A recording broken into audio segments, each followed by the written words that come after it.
চুলকায় সাইডে দিয়া একটা এক্সপেন ক্রিম দাও।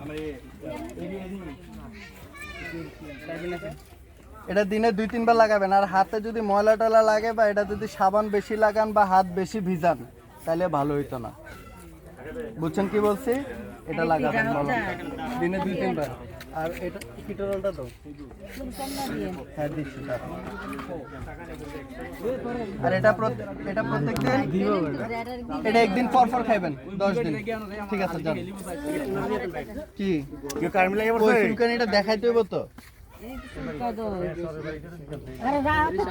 এই শোনেন, সবার বাসার চুলকানি রোগ সবার আছে, যা বোঝা যাইতেছে।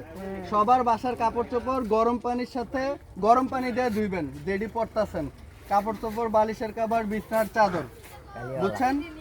আর একান্ত ধোয়া সম্ভব না হলে কাপড় চোপড় আলাদা কইরা 5 দিনের জন্য রাইখা দিবেন। এই 5 দিনের মধ্যে এই কাপড়গুলো আর ধরবেন না, তাইলে যে ছোট ছোট পোকার মতো গুলো চুলকানির রোগ করে এগুলো মারা যাবে। বুঝছেন কি বলছি? আর গরম পানির সাথে ডেটল দিয়ে ধুইতে পারলে খুব ভালো হবে।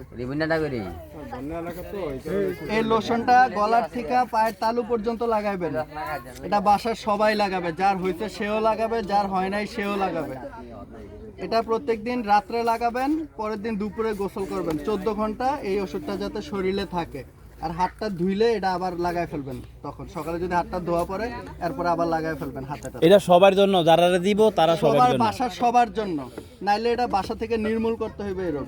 আর কাপড় চোপড় গরম পানির সাথে ডেটল দিয়ে ধুইতে হবে।